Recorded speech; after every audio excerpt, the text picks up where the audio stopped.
जय हिंद दोस्तों, स्वागत है एक बार फिर से आपके अपने YouTube चैनल स्टडी प्लेटफॉर्म में।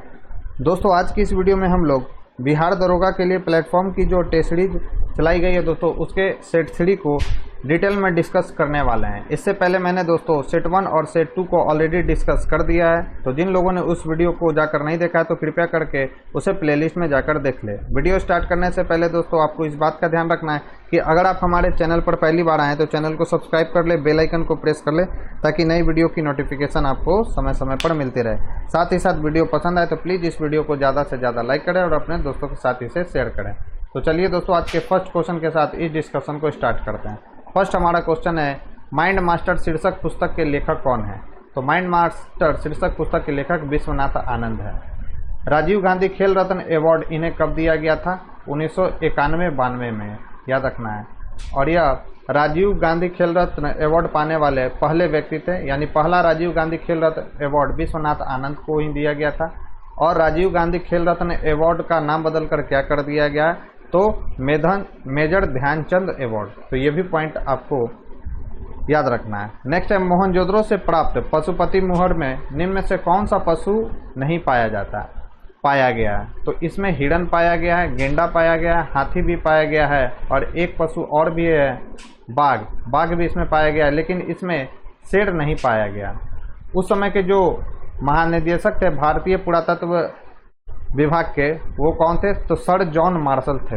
तो सर जॉन मार्शल ने इसे क्या कहा है? तो सर जॉन मार्शल ने इसे आदि शिव कहकर संबोधित किया है। नेक्स्ट क्वेश्चन की अगर हम बात करें तो नेक्स्ट हमारा क्वेश्चन है कि निम्न राजाओं पर विचार कीजिए, इनमें से कौन कौन बुद्ध के समकालीन थे? तो भगवान बुद्ध के समकालीन इनमें से कौन थे? तो ये थे अजातशत्रु और प्रसेनजीत जो थे भगवान बुद्ध के परम मित्र थे। याद रखना है कि भगवान बुद्ध के परम मित्र कौन थे? प्रसेनजीत। और ये कहाँ के राजा थे? तो ये कौशल के राजा थे। और सभी को मालूम होगा कि कौशल की राजधानी क्या थी? तो कौशल की राजधानी श्रावस्ती थी। और भगवान बुद्ध के द्वारा सर्वाधिक जो उपदेश है कहाँ पर दिया गया था? तो इसी श्रावस्ती में दिया गया था। बढ़ते हैं नेक्स्ट क्वेश्चन की ओर। हमारा नेक्स्ट क्वेश्चन है, सुमेलित करना है। सूची 1 में दिया गया है, एक तरफ ग्रंथकार और मूल ग्रंथ कौन कौन से हैं इनके द्वारा रचना किए गए। तो वराहमिहिर की अगर बात करें तो वहाँ वराहमिहिर के द्वारा बृहद संहिता लिखा गया है। विशाखदत्त की बात करें तो विशाखदत्त के द्वारा क्या लिखा गया है? तो देवी चंद्रगुप्तम। शूद्रक के द्वारा क्या लिखा गया है? तो मृच्छमटिकम। और विल्हन के द्वारा लिखा गया है विक्रमांक देव चरित्र। विक्रमांक देव चरित्र में किसका उल्लेख है? तो चालुक्य नरेश हैं। चालुक्य नरेश विक्रमादित्य, याद रखना है विक्रमादित्य 6 जो है विक्रमादित्य 6, उनका उल्लेख इसमें किया गया।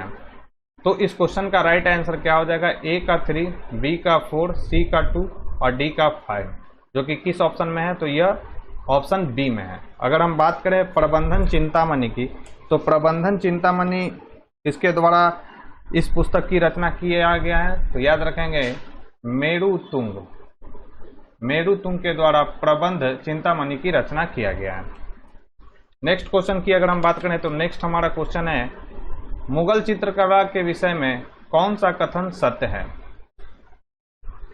तो युद्ध दृश्य, पशु पक्षी और प्राकृतिक दृश्य, दरबारी चित्रण, तो ये सभी के सभी मुगल चित्रकला में शामिल है। तो सभी के सभी जो यहाँ पर दिए गए हैं वो बिल्कुल सही है। इसका राइट आंसर हो जाएगा ऑप्शन डी। मुगल चित्रकला का स्वर्ण युग किस काल को कहा जाता है? तो जहांगीर के शासन काल को मुगल चित्रकला का स्वर्ण युग कहा जाता है। अब याद एक पॉइंट और क्या रखना है कि चित्रकला विभाग की स्थापना किसने किया था? तो चित्रकला विभाग की स्थापना अकबर के द्वारा किया गया था। ठीक है, तो ये इंपॉर्टेंट है। नेक्स्ट क्वेश्चन की बात करें तो नेक्स्ट क्वेश्चन है, निम्नलिखित में से किसने पूर्ण सुरक्षा का वचन कर शिवाजी को मुगल दरबार में उपस्थित होने के लिए राजी किया था? तो वे कौन थे? वे थे राजा जय सिंह। पुरंदर की संधि आप लोगों को याद रखना है कि पुरंदर की संधि कब हुआ था? तो पुरंदर की संधि हुआ था 1665 ईस्वी में। किसके बीच हुआ था? तो शिवाजी और राजा जयसिंह के बीच। और 1966 में आगरा की यात्रा करते हैं कौन? शिवाजी अपने पुत्र संभाजी और समर्थकों के साथ। तो 1666 ईस्वी में शिवाजी के द्वारा आगरा की यात्रा किया जाता है। अफजल खां की हत्या शिवाजी के द्वारा कब की जाती है? तो ये 1659 ईस्वी में अफजल खां की हत्या शिवाजी के द्वारा किया जाता है।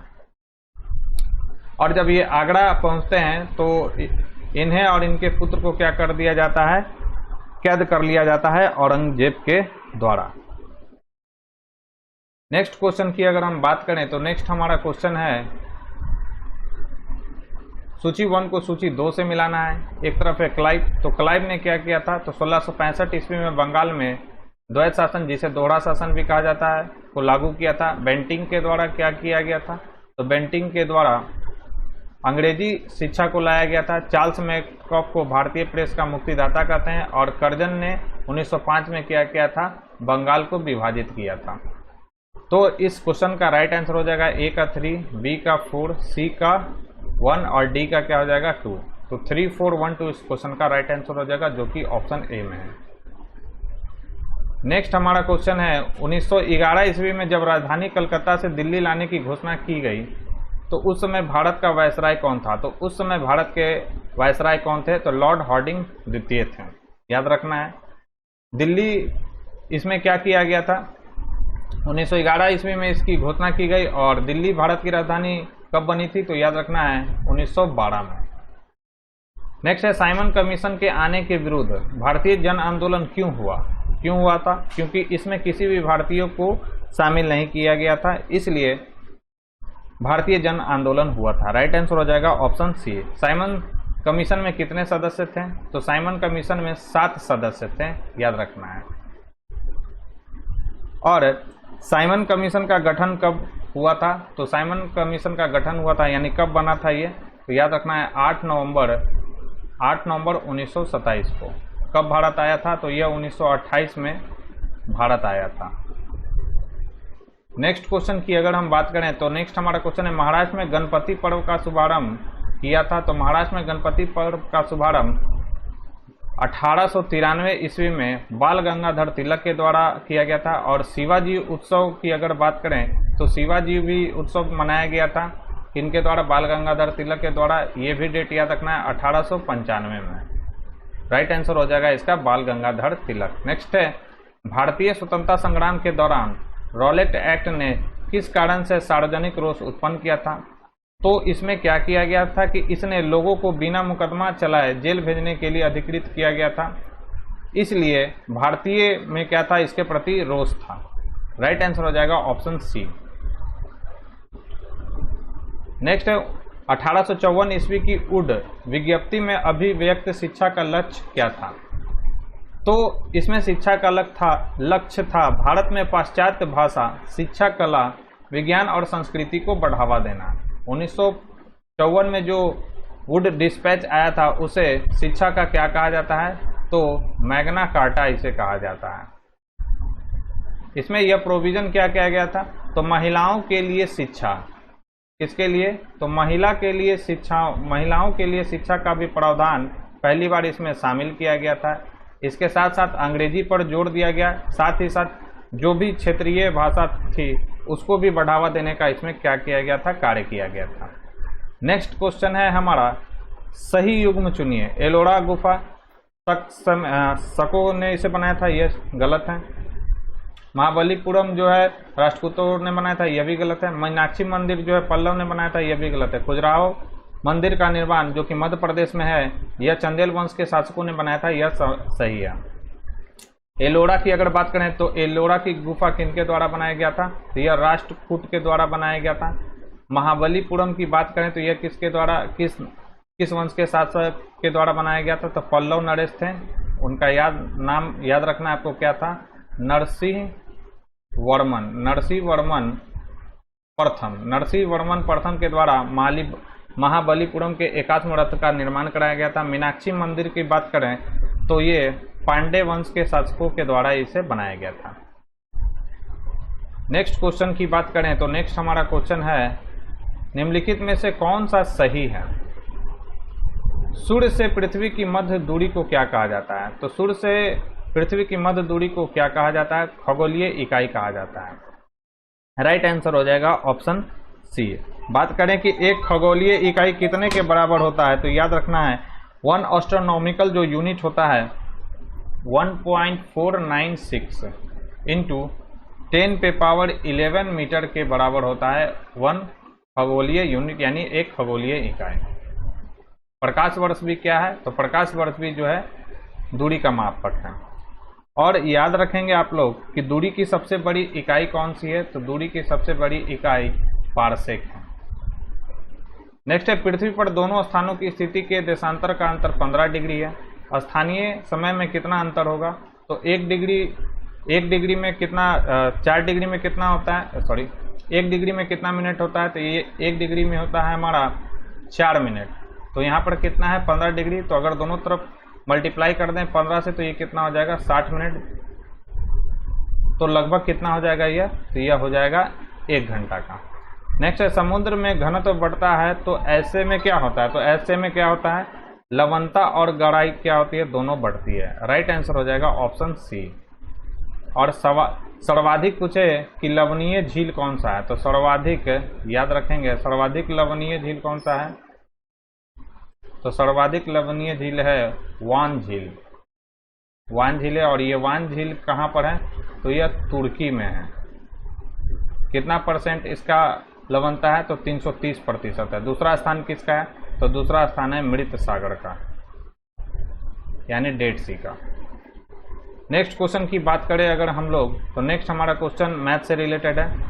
2 पाइप अकेले कार्य करते हैं ये दिया गया। आप स्क्रीनशॉट लेकर इसका आंसर मुझे कमेंट बॉक्स में लिखकर बता दीजिएगा। मैं फिलहाल यहाँ पर आंसर इसका टिक आउट कर दे रहा हूँ। इसका राइट आंसर है 4 दिन। नेक्स्ट है, निम्नलिखित में से कौन सा भारत की सर्वोच्च पर्वत शिखर है? तो K2 जो है भारत की सर्वोच्च पर्वत शिखर है। इसका ऊंचाई कितना है? तो ऊंचाई याद रखना है, इसकी ऊंचाई है 8611 मीटर। और ये किस श्रेणी में है? तो ये काराकोरम श्रेणी पर है। कहाँ पर? तो पीओके में, यानी पाक अधिकृत क्षेत्र में यह अवस्थित है। अगर हम बात करें कि भारत में हिमालय की सबसे ऊंची चोटी कौन सी है, तो कंचनजंगा जो है भारत में हिमालय की सबसे ऊंची चोटी है। इसकी कुल ऊंचाई कितनी है? तो कंचनजंगा की कुल ऊंचाई है 8598 मीटर। नेक्स्ट क्वेश्चन की ओर हम बढ़ते हैं। नेक्स्ट हमारा क्वेश्चन है, निम्नलिखित में से कौन सम्मिलित नहीं है? तो लोकटक झील मणिपुर में बिल्कुल से, सांबर झील जो है राजस्थान में है, लोनार झील जो है महाराष्ट्र में, हुसैन सागर झील कर्नाटक में नहीं बल्कि कहाँ पर है? तो तेलंगाना में। याद रखना है आपको।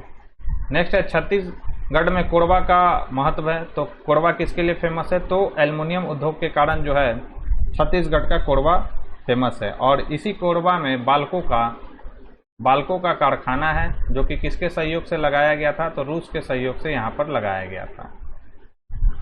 नेक्स्ट क्वेश्चन की अगर बात करें तो नेक्स्ट हमारा क्वेश्चन है, राजाजी राष्ट्रीय पार्क किस जानवर का प्राकृतिक आवास है? तो राजाजी जो नेशनल पार्क है हमारा, यह किस जानवर का है? तो यह जंगली हाथी का क्या है? प्राकृतिक आवास है। रॉयल बंगाल टाइगर बात करें तो यह कहाँ पर देखने को मिलेगा? तो सुंदरवन जो राष्ट्रीय उद्यान है यानी नेशनल पार्क है, उसके लिए यह सुंदरवन जो राष्ट्रीय उद्यान है वह रॉयल बंगाल टाइगर के लिए फेमस है। गिरी जो राष्ट्रीय उद्यान है, गिर राष्ट्रीय उद्यान, वह एशियाई शेर के लिए फेमस है। और असम का जो काजीरंगा वह एक सींग वाले गैंडक के लिए फेमस है। तो राइट आंसर इसका क्या हो जाएगा? तो इसका राइट आंसर हो जाएगा ऑप्शन ए।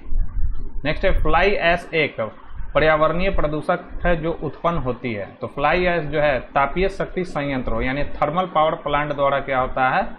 उत्सर्जित होता है। राइट आंसर हो जाएगा ऑप्शन ए। नेक्स्ट क्वेश्चन की अगर हम बात करें तो नेक्स्ट हमारा क्वेश्चन है, निम्नलिखित में से कौन सम्मिलित नहीं है?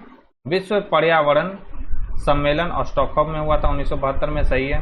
वियना सम्मेलन जो है 1982 में नहीं बल्कि कब हुआ था? तो 1985 में हुआ था। मॉन्ट्रियल प्रोटोकॉल कब हुआ था? 1987 में, सही है। प्रथम पृथ्वी सम्मेलन 1992 में कहाँ पर हुआ था? Rio de Janeiro. कहाँ पर है रियो डी जेनेरियो? तो ब्राजील में है। तो यह स्टेटमेंट भी सही है। इसमें गलत पूछा जा रहा था तो राइट आंसर क्या हो जाएगा, बी। नेक्स्ट है मैथ से रिलेटेड सवाल दिया गया, इसका आंसर मैं आपको बता दे रहा हूं, उसका राइट आंसर हो जाएगा 9.6। नेक्स्ट है कार्डेमम पहाड़ियां किन की सीमाओं पर स्थित है, जिसे हम लोग किस पहाड़ी के नाम से भी जानते हैं, इलायची। इलायची की पहाड़ियों के नाम से भी हम कार्डेमम पहाड़ियों को जानते हैं, और यह जो है केरल और तमिलनाडु की सीमाओं पर स्थित है। राइट आंसर हो जाएगा ऑप्शन सी। नेक्स्ट क्वेश्चन है अंतर्राष्ट्रीय दिनांक रेखा यानी इंटरनेशनल डेट लाइन खींची जाती है। तो इंटरनेशनल डेट जो लाइन है कैसे खींची जाती है, तो प्रशांत महासागर से होकर यह जो है गुजरता है international date line. Right answer हो जाएगा ऑप्शन सी। और ये कहां से होकर गुजरता है, तो ये भी याद रखना है आपको, आर्कटिक सागर, आर्कटिक सागर से होकर गुजरता है, टूकी सागर से होकर गुजरता है ये, और कौन कौन सा है, बेरिंग स्ट्रेट यानी बेरिंग जल संधि, और प्रशांत महासागर। प्रशांत महासागर से ये क्या करता है, ये गुजरता है अंतर्राष्ट्रीय तिथि रेखा। नेक्स्ट है मैथ से रिलेटेड सवाल, 27 का आंसर क्या होगा, 27 का आंसर होगा 16 दिन।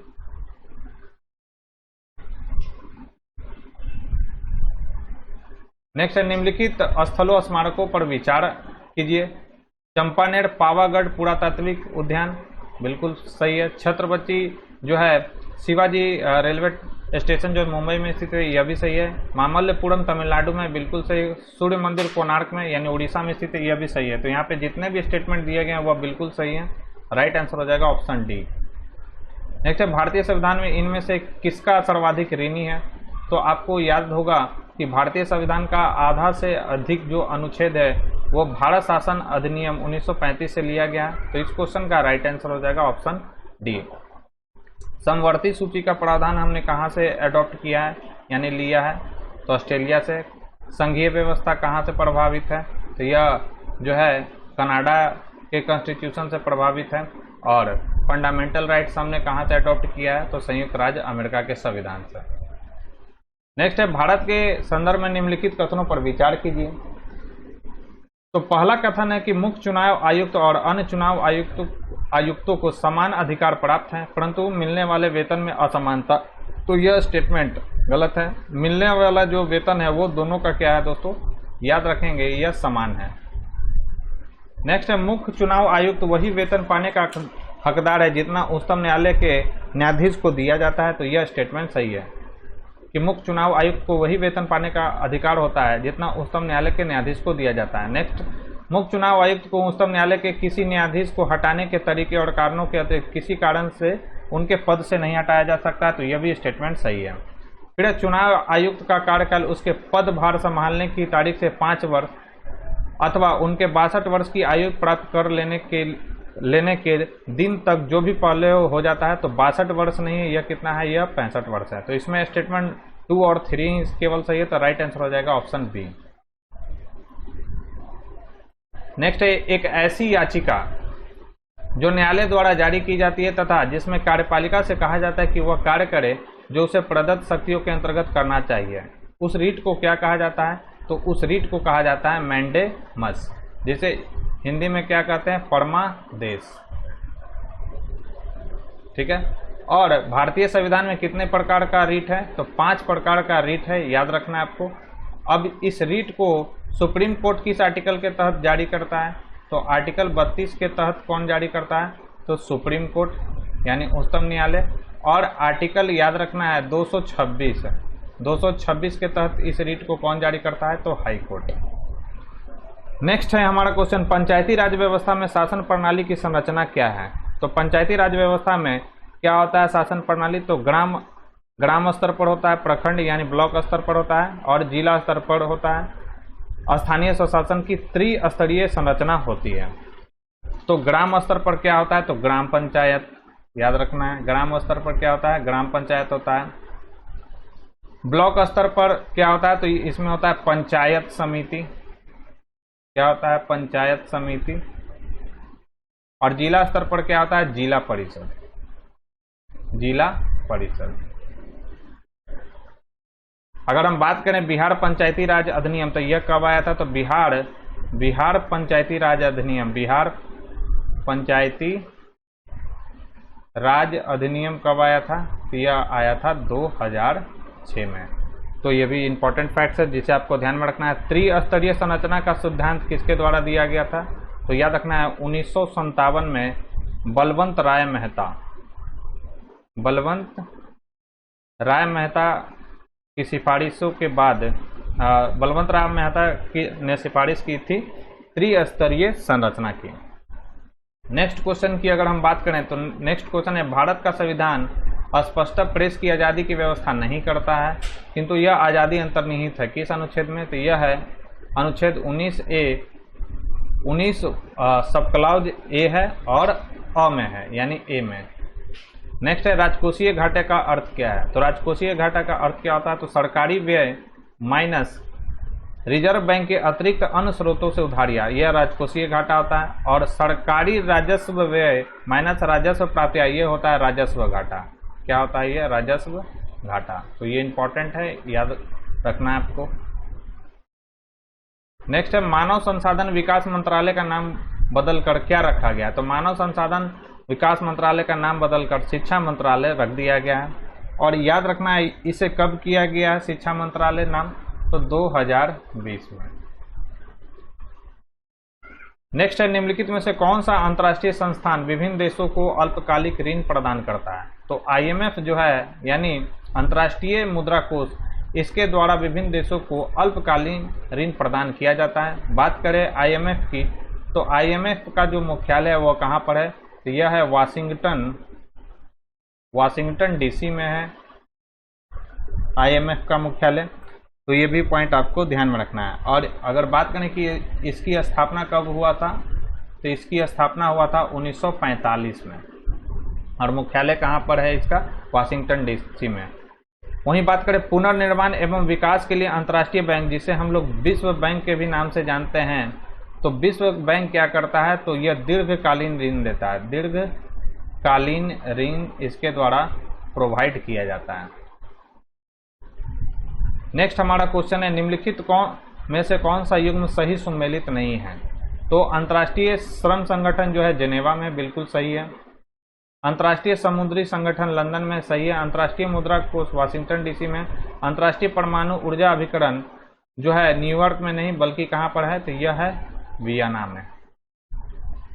तो आपसे गलत पूछा जा रहा था, तो डी यहाँ पर गलत है। नेक्स्ट है, विदेशी व्यापार का भुगतान संबंधित है। तो विदेशी व्यापार का जो भुगतान है वह संबंधित किससे है? तो भुगतान संतुलन से है। फिर यहाँ पर 39 नंबर जो है का राइट आंसर मैं बता दे रहा हूं, इसका राइट आंसर हो जाएगा ऑप्शन बी। 40 नंबर क्वेश्चन की अगर हम बात करें तो 40 नंबर हमारा क्वेश्चन है कि जब धूप वर्षा की बूंदों पर गिरता है तो इंद्रधनुष बनता है। इसके लिए निम्नलिखित में से कौन सी भौतिक घटना जिम्मेवार है? तो इसके लिए कौन सी भौतिक घटना जिम्मेवार है? तो इसके लिए परिक्षेपण, अपवर्तन, आंतरिक परावर्तन, सभी के सभी क्या है? जिम्मेवार है। तो याद रखना है इसके लिए कौन सा जिम्मेवार है? तो सभी के सभी जिम्मेवार है। और इंद्रधनुष कितना प्रकार का होता है? तो दो तरह के का इंद्रधनुष बनता है, एक प्राथमिक और एक क्या बनता है? द्वितीयक। द्वितीयक जो इंद्रधनुष होता है, प्राथमिक इंद्रधनुष से क्या होता है? हल्का धुंधला होता है। कैसा होता है ये? तो धुंधला होता है। ये भी पॉइंट आपको ध्यान रखना है। और इंद्रधनुष जो है ऑलवेज जो है अपोजिट, सूर्य के विपरीत में यह बनता है। यह भी सवाल पूछा जा चुका है, तो ये पॉइंट भी आपको ध्यान में रखना है। नेक्स्ट क्वेश्चन की अगर बात करें तो नेक्स्ट हमारा क्वेश्चन है, शुष्क सेल में निम्नलिखित में से किनका विद्युत अपघट्टों यानी इलेक्ट्रोलाइट्स के रूप में प्रयोग होता है? तो शुष्क सेल में याद रखना है अमोनियम क्लोराइड और जिंक क्लोराइड का प्रयोग इलेक्ट्रोलाइट के रूप में हम लोग करते हैं। शुष्क सेल की अगर बात करें तो शुष्क सेल में कैथोड का काम कौन करता है? तो कार्बन का जो छड़ होता है वो कैथोड का काम करता है। और एनोड का काम कौन करता है? तो जस्ते का जो प्लेट लगा रहता है उसमें वो क्या काम करता है? एनोड का काम करता है। नेक्स्ट है, पहचानिए कि निम्न में से कौन से परिवर्तन रासायनिक परिवर्तन है? तो चांदी के कप का बदरंग होना यह रासायनिक परिवर्तन का उदाहरण है। नेफ्थेलिन के पिंडों का ऊर्ध्वपातन यानी सब्लिमेशन, यह जो है भौतिक परिवर्तन का उदाहरण है, न कि रासायनिक परिवर्तन का। जल का विद्युत अपघटन, तो यह जो है जल का जो विद्युत अपघटन है यह रासायनिक परिवर्तन का उदाहरण है, और भाप का संघनन यह जो है भौतिक परिवर्तन का उदाहरण है। राइट आंसर हो जाएगा इसमें 1 और 3। नेक्स्ट है कि 2, 4 और 8 ओम परिणामों वाले 3 प्रतिरोध समानांतर क्रम में जुड़े हुए हैं। इस तुल्य का तुल्य प्रतिरोध, इस निकाय का तुल्य प्रतिरोध कितना हो? तो समानांतर श्रेणी में क्या होता है? तो 1/2 प्लस 1/4 प्लस 1/8। एलसीएम लेंगे तो इसका कितना हो जाएगा? 8। ये हो जाएगा 4, ये 2 प्लस 1। तो इसका ही अगर हम देखें तो ये पलटेगा तो कितना हो जाएगा? 8/7, जो कि क्या है? ग्रेटर देन 1 है। तो राइट आंसर क्या हो जाएगा इसका? तो 2 ओम से अधिक, तो यहाँ पर क्या हो जाएगा? तो यहाँ पर अगर आप देख रहे हैं 4 2 6 1 7, 1 से ज्यादा है, तो 1 से ज्यादा में क्या हो जाएगा? तुल्य जो प्रतिरोध होगा वो क्या होगा? तो तुल्य जो प्रतिरोध होगा ये 2 ओम से क्या होगा? कम होगा। ठीक है, राइट आंसर हो जाएगा ऑप्शन ए।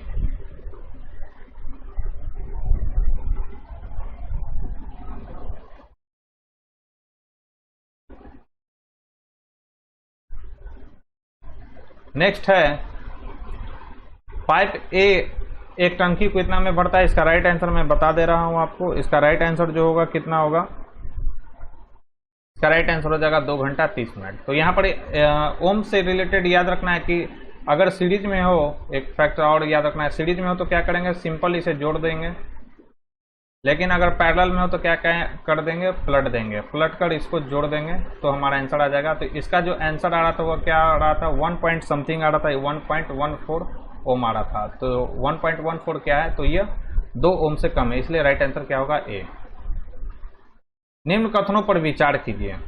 कथन है हमारा कि 100 डिग्री सेल्सियस पर भाप तथा 100 डिग्री सेल्सियस पर उबलते जल में उष्मा की मात्रा एक समान होती है। तो यह स्टेटमेंट गलत है।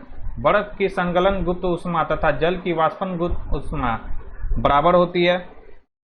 तो यह भी स्टेटमेंट जो है गलत है। वातानुकूलक में कक्ष वायु में से वाष्पित कुंडली में उष्मा का निष्कर्षण होता है तथा द्रवनित कुंडली पर उष्मा का निरसरण होता है। तो यह स्टेटमेंट जो है इसमें सही है। नेक्स्ट है कठोर जल के गुणधर्म के विषय में निम्न में से कौन से कथन सही है? जल की अस्थायी कठोरता उसमें उपस्थित विलय मैग्नीशियम और कैल्शियम हाइड्रोजन कार्बोनेट के कारण होता है। तो यह बात बिल्कुल सही है। जल की अस्थायी कठोरता उबालने से समाप्त की जा सकती है। तो यह भी स्टेटमेंट सही है। जल की अस्थायी कठोरता दूर करने के लिए फॉल्कन विधि प्रयोग किया जाता है। तो जल की अस्थायी कठोरता दूर करने के लिए कौन सा विधि प्रयोग किया जाता है? तो यह फॉल्कन विधि प्रयोग नहीं किया जाता है। और जल की अस्थायी कठोरता क्लार्क विधि से दूर किया जाता है। तो यह स्टेटमेंट गलत है। इसमें सही पूछा जा रहा था तो स्टेटमेंट केवल 1 और 2 ही इसमें क्या है? सही है।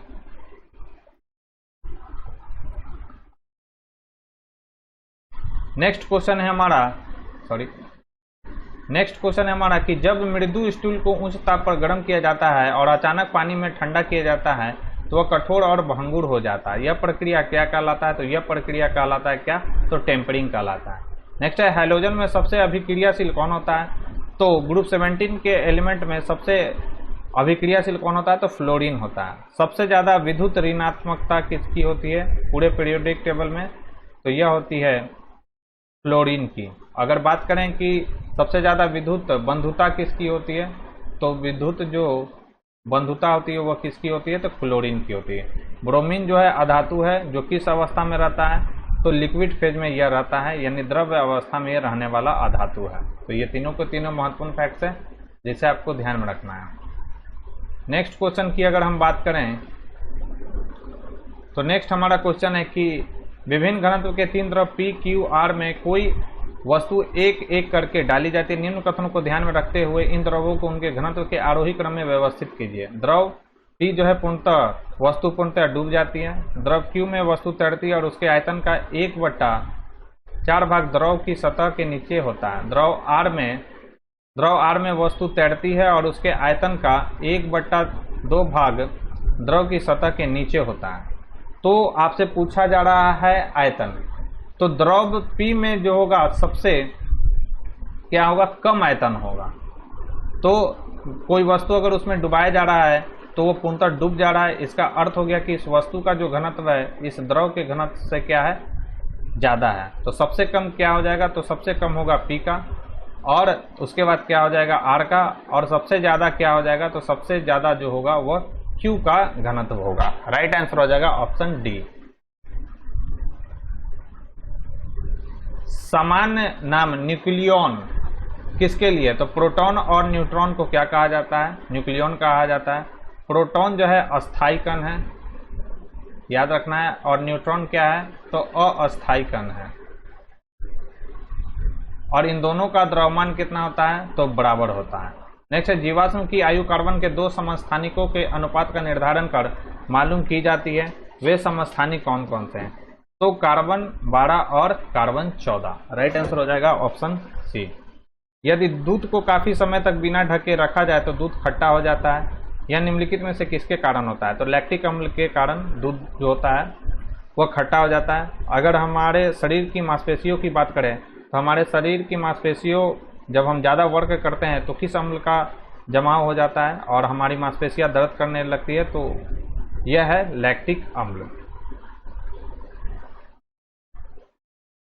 नेक्स्ट हमारा क्वेश्चन है, अनाजों और तिलहनों के अनुपयुक्त रख रखाव और भंडारण के परिणाम स्वरूप आविशों का उत्पादन होता है, जिन्हें हम अफ्लाटॉक्सिन के नाम से जानते हैं, जो सामान्यतः भोजन बनाने की आम विधि द्वारा नष्ट नहीं होती है। अफ्लाटॉक्सिन किसके द्वारा उत्पादित किया जाता है, तो यह उत्पादित किया जाता है फंगस के द्वारा, यानी फफूंदी के द्वारा। राइट आंसर हो जाएगा ऑप्शन सी।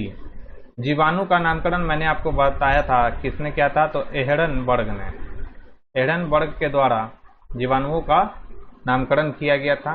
और विषाणु की खोज किसके द्वारा किया गया था, तो इवॉन वॉस्की के द्वारा क्या किया गया था, विषाणु की खोज किया गया था। और यह जो होता है सजीव और निर्जीव, सजीव और निर्जीव की बीच की कड़ी होती है, कौन, बीच की कड़ी होती है कौन, तो विषाणु। नेक्स्ट है हमारा, विटामिन B12 की कमी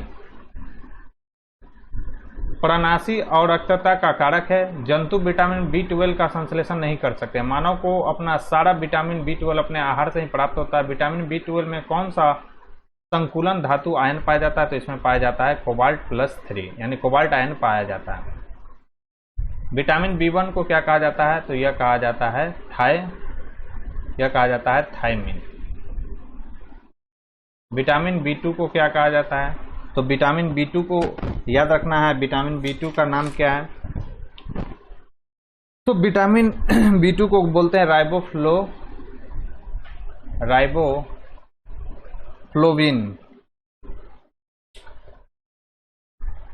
राइबोफ्लोबिन। विटामिन B3 को क्या कहा जाता है, तो इसे कहा जाता है नियासिन। और इसी की कमी से क्या होता है, तो प्लेग्रा नामक रोग होता है। विटामिन B6 को क्या कहा जाता है, तो विटामिन B6 को कहा जाता है पायरिडॉक्सिन। विटामिन B7 को क्या कहा जाता है, तो इसे कहा जाता है बायोटीन। और विटामिन B12 को क्या कहा जाता है, तो साइनोकोबालामिन। तो ये इंपॉर्टेंट है दोस्तों, आपको ध्यान में रखना है। नेक्स्ट है, निम्नलिखित पोषक तत्वों में से किस एक का दुग्ध दुर्बल स्रोत है, तो किसका दुर्बल स्रोत होता है दूध, तो यह होता है विटामिन सी का। राइट आंसर हो जाएगा ऑप्शन सी। इसे क्या कहा जाता है, तो एस्कॉर्बिक एसिड कहा जाता है। एक मिनट मैं लिख दे रहा हूं यहाँ पर, इसे क्या कहते हैं, इसे कहा जाता है एस्कॉर्बिक एसिड।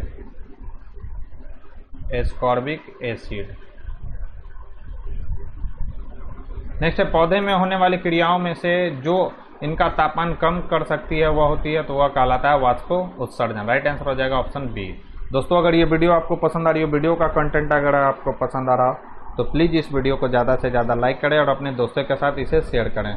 चैनल पर पहली बार आए तो चैनल को सब्सक्राइब कर ले, बेल आइकन को प्रेस कर ले, ताकि नई वीडियो की नोटिफिकेशन समय समय पर आपको मिलती रहे। नेक्स्ट क्वेश्चन की अगर हम बात करें तो नेक्स्ट हमारा क्वेश्चन है, ऑक्सीजन की उपस्थिति में ग्लूकोज के कार्बन डाइऑक्साइड एवं जल में ऊर्जा निर्मुक्त होने के साथ पूर्ण रूपांतरण होने को क्या कहा जाता है, तो इसे कहा जाता है एरोबिक रेस्पिरेशन, यानी वायु श्वसन। ये अवायु श्वसन किसकी अनुपस्थिति में होता है? तो ऑक्सीजन की अनुपस्थिति में यह होता है। राइट आंसर हो जाएगा 58 का क्या? तो ए।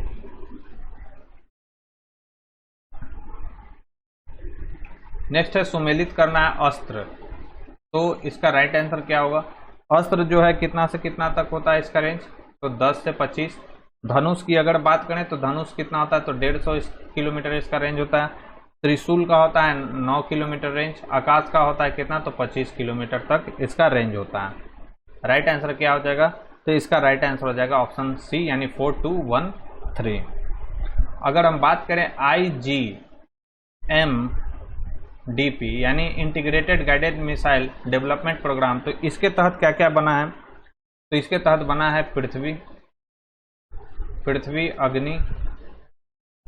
पृथ्वी अग्नि नाग त्रिशूल और क्या बना है? और बना है आकाश। क्या बना है? आकाश। अस्त्र क्या है? तो अस्त्र याद रखना है, यह हवा से हवा में मार करने वाला है यह। धनुष क्या है? तो यह जो है जमीन से जमीन पर मार करने वाला क्या मिसाइल है। त्रिशूल क्या है? तो त्रिशूल जो है सतह से हवा में मार करने वाला है यह मिसाइल। और आकाश क्या है? तो आकाश जो है सतह से हवा में मार करने वाला यह भी है, सतह से हवा में मार करने वाला यह मिसाइल है। तो ये कुछ महत्वपूर्ण फैक्ट्स है दोस्तों इस क्वेश्चन से रिलेटेड। नेक्स्ट है इसरो द्वारा स्थापित लिक्विड प्रोपल्सन सिस्टम जो है सिस्टम सेंटर स्थित है, तो यह जो है उड़ीसा तमिलनाडु के महेंद्रगिरी में अवस्थित है liquid propulsion system. Right answer हो जाएगा ऑप्शन ए। इसरो का गठन कब होता है? तो 15 अगस्त 1969 को। कहाँ मुख्यालय इसका? तो तिरुवनंतपुरम, जो कि कहाँ पर है? केरल में। नेक्स्ट है साफ्टा का पूर्ण रूप क्या है? तो साफ्टा का फुल फॉर्म होता है क्या? South Asia free trade agreement.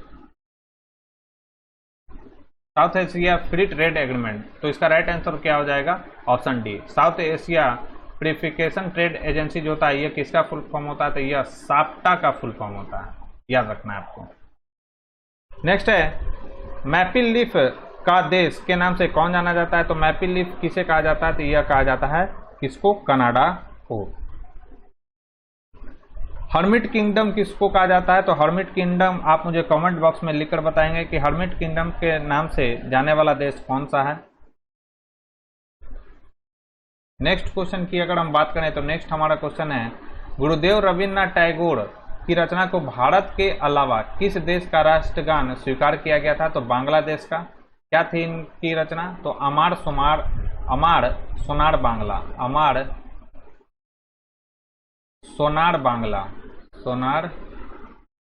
Bangla.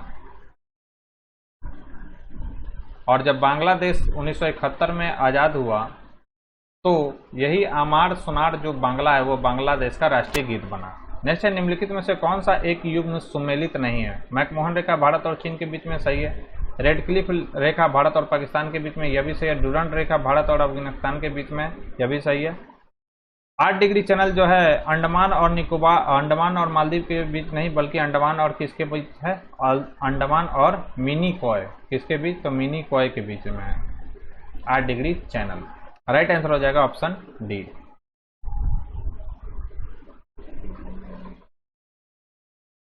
तो यहाँ पर यहाँ पर 8 डिग्री जो चैनल है वो किसके किसके बीच में है? हाँ, तो 8 डिग्री चैनल जो है मैं अच्छे से लिख दे रहा हूँ यहाँ पे। 8 डिग्री जो चैनल है मालदीव और मिनी कॉय के बीच। और यहाँ पर याद रखना है 9 डिग्री चैनल। 9 डिग्री चैनल किसके किसके बीच में है? तो यह है लक्षद्वीप और मिनी कॉय के बीच। लक्षद्वीप और मिनी कॉय के बीच। 10 डिग्री जो चैनल है वह किसके किसके बीच में है? तो 10 डिग्री चैनल जो है अंडमान और निकोबार के बीच स्थित है, मध्य स्थित है। नेक्स्ट क्वेश्चन है हमारा, चाबहार बंदरगाह परियोजना भारत द्वारा किस देश में विकसित की गई है? तो यह भारत द्वारा ईरान में विकसित की गई एक महत्वाकांक्षी परियोजना है चाबहार बंदरगाह। राइट आंसर हो जाएगा ऑप्शन बी। नेक्स्ट है, निम्नलिखित कथनों पर विचार कीजिए। विश्व का सबसे बड़ा द्वीप ग्रीनलैंड है, बिल्कुल सही है। ग्रीनलैंड डेनमार्क के अधीन एक स्वायत्त क्षेत्र है, तो यह भी स्टेटमेंट सही है। तो स्टेटमेंट 1 और 2 दोनों सही है। राइट आंसर हो जाएगा ऑप्शन सी। नेक्स्ट है, निम्नलिखित में से कौन सा सुमेलित नहीं है? तो सुमेलित नहीं पूछा जा रहा है आपसे। तो विश्व जो जनसंख्या दिवस है 11 जुलाई को मनाया जाता है, बिल्कुल सही है। विश्व वानिकी दिवस 21 जून को मनाया जाता है। विश्व पर्यावरण दिवस 5 जून को मनाया जाता है। विश्व तंबाकू निषेध दिवस जो है 31 मई को मनाया जाता है, न कि 22 मार्च को। 22 मार्च को क्या मनाया जाता है? तो बिहार राज्य का स्थापना दिवस मनाया जाता है, बिहार स्थापना दिवस। ठीक है। और इस बार 2023 की अगर हम बात करें तो 2023 में विश्व तंबाकू निषेध दिवस जो मनाया गया 31 मई को, उसका थीम क्या था? थीम याद रखना है कौन सा इसका थीम है। तो इसका थीम है, हमें भोजन की आवश्यकता है, तंबाकू की नहीं। हमें भोजन, इस बार इसकी थीम क्या थी? तो हमें भोजन की आवश्यकता है तंबाकू की नहीं, सॉरी, तंबाकू की नहीं। इस बार इसका थीम है विश्व तंबाकू निषेध दिवस का। नेक्स्ट क्वेश्चन की अगर हम बात करें तो पटाना नामक उष्णकटिबंधीय घास के मैदान निम्न में से किस देश में पाए जाते हैं? तो यह किस देश में पाया जाता है? तो यह पाया जाता है श्रीलंका में। ऑपरेशन ब्लैक बोर्ड संबंधित है, तो ऑपरेशन ब्लैक बोर्ड जो है प्रौढ़ शिक्षा से संबंधित है। तो यह कब आया था? तो राष्ट्रीय शिक्षा नीति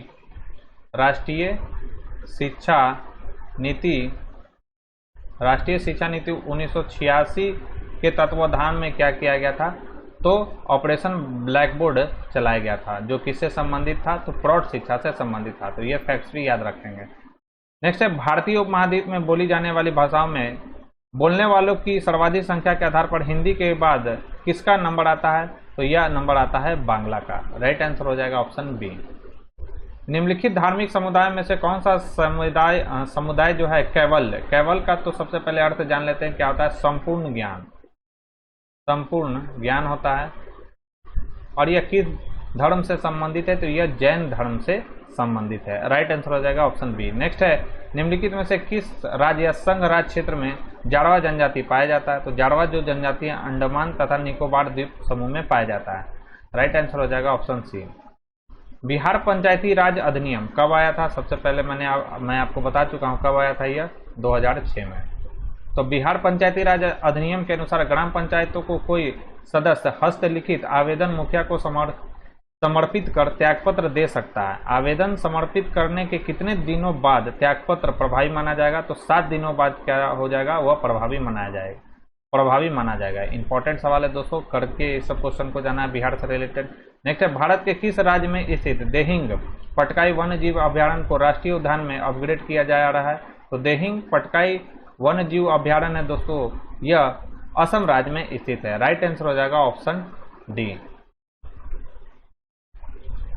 नेक्स्ट है, वर्ल्ड हिस्ट्री से यह सवाल है कि निम्न में से किस संगठन ने मेजनी का संबंध था? तो किस संगठन से था? तो कार्बोनरी मिशन से जो था वह मेजनी का संबंध था। राइट आंसर हो जाएगा सी। नेक्स्ट है, निम्न में से किसने रक्त एवं लौह की नीति का अवलंबन किया था? तो बिस्मार्क के द्वारा रक्त एवं लौह की नीति का अवलंबन किया गया था। नेक्स्ट, निम्न में से किस भारतीय को नोबेल पुरस्कार नहीं मिला है? तो महात्मा गांधी को नोबेल पुरस्कार जो है दोस्तों नहीं मिला है, याद रखना आपको। वीएस न्यायपॉल की अगर हम बात करें तो वीएस न्यायपॉल को 2001 में साहित्य का नोबेल पुरस्कार इन्हें दिया गया था। एस चंद्रशेखर यानी सुब्रमण्यम चंद्रशेखर को कब मिला था? तो 1983 में इनको मिला था भौतिकी के क्षेत्र में नोबेल पुरस्कार। और रविन्द्रनाथ टैगोर को कब दिया गया था? तो इन्हें गीतांजलि के लिए मिला था नोबेल पुरस्कार 1913 में। नेक्स्ट है, नेटवेस्ट ट्रॉफी निम्न में से किस खेल से संबंधित है? तो नेटवेस्ट जो ट्रॉफी है दोस्तों वह क्रिकेट खेल से संबंधित है। नेक्स्ट है, बनाना किक किस खेल से संबंधित है? तो किक है। तो किस खेल में आता है किक? तो यह आता है फुटबॉल में। तो बनाना किक जो है फुटबॉल खेल से संबंधित है। धर्म को समुदाय का मुख्य आधार मानने वाले व्यक्ति को क्या कहते हैं? तो यह कहलाता है सांप्रदायिक व्यक्ति। राइट आंसर हो जाएगा ऑप्शन डी। नेक्स्ट है सामाजिक दर्जा का अर्थ क्या है। तो सामाजिक दर्जा का अर्थ क्या होता है, तो सामाजिक दर्जा का अर्थ होता है समूह में व्यक्ति। भारत में सर्वप्रथम किस विश्वविद्यालय ने समाजशास्त्र प्रारंभ किया था, इंपॉर्टेंट है, तो यह प्रारंभ किया था बंबई विश्वविद्यालय ने। राइट आंसर हो जाएगा ऑप्शन डी। पटना विश्वविद्यालय की बात करें तो इसकी स्थापना कब हुआ था, तो पटना विश्वविद्यालय की स्थापना हुआ था 1917 में।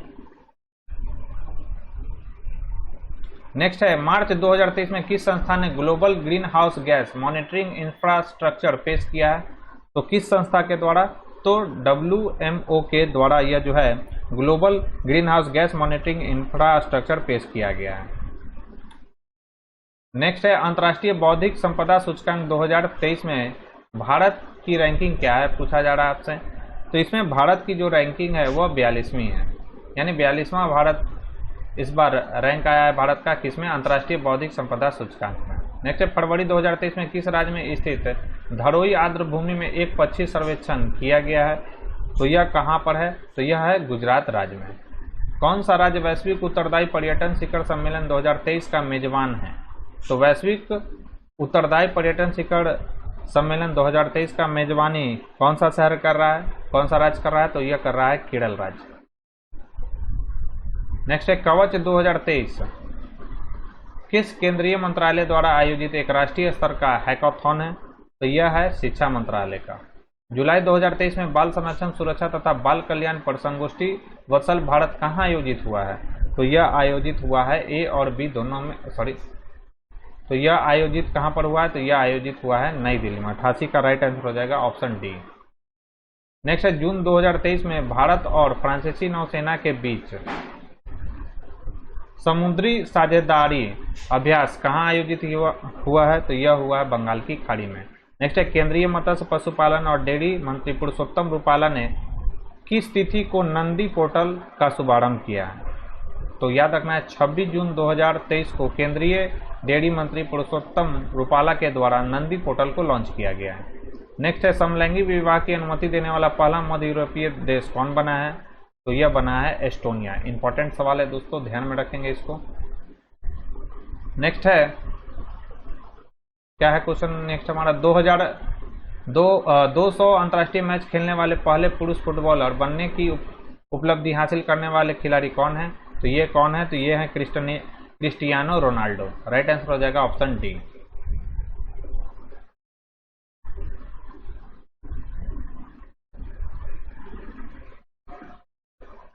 अब हम बात करते हैं दोस्तों 93 नंबर क्वेश्चन की।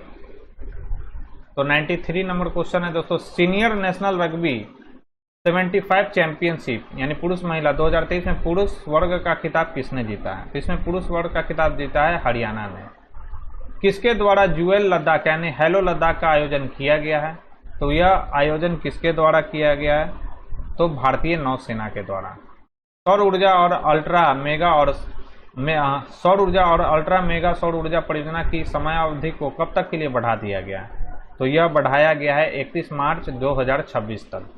जून 2023 में किस रॉकेट में उपयोग के लिए इंजन रमन 1 का सफल परीक्षण किया गया है, तो किस रॉकेट में किया गया है दोस्तों, तो ध्यान में रखना है उस रॉकेट का नाम क्या है, तो उस रॉकेट का नाम है विक्रम 1। नेक्स्ट है जून 2023 में फुटबॉल प्रतियोगिता हीरो इंटरकॉन्टिनेंटल कप 2023 किस देश ने जीता है, तो इसे जीता है भारत ने। अंत्योदय परिवारों को सामाजिक वित्तीय सुरक्षा प्रदान करने के उद्देश्य से दयालु योजना किस राज्य में संचालित हुआ है, तो दयालु योजना को संचालित किया है हरियाणा राज्य ने। किस देश की हॉकी टीम ने एशियन चैंपियंस ट्रॉफी 2023 जीता है, तो यह जीता है किसने, तो अपने प्यारे देश भारत ने। राइट आंसर हो जाएगा डी। जून 2023 में जर्मन बुक ट्रेड के शांति पुरस्कार हेतु किसे चुना गया, तो यह चुना गया सलमान रुश्दी को। तो दोस्तों ये थी हमारी आज की डिस्कशन। यह डिस्कशन आपको कैसा लगा मुझे कमेंट बॉक्स में लिखकर जरूर बताएं दोस्तों। साथ ही साथ अगर ये वीडियो पसंद आए तो प्लीज़ इस वीडियो को ज़्यादा से ज़्यादा लाइक करें और अपने दोस्तों के साथ इसे शेयर करें। चैनल पर पहली बार आए तो चैनल को सब्सक्राइब कर ले, बेल आइकन को प्रेस कर ले ताकि नई वीडियो की नोटिफिकेशन आपको समय समय पर मिलते रहे। तो आज के लिए बस इतना ही दोस्तों। नेक्स्ट वीडियो में हम लोग सेट 4 को डिस्कस करेंगे डिटेल में। Thank you.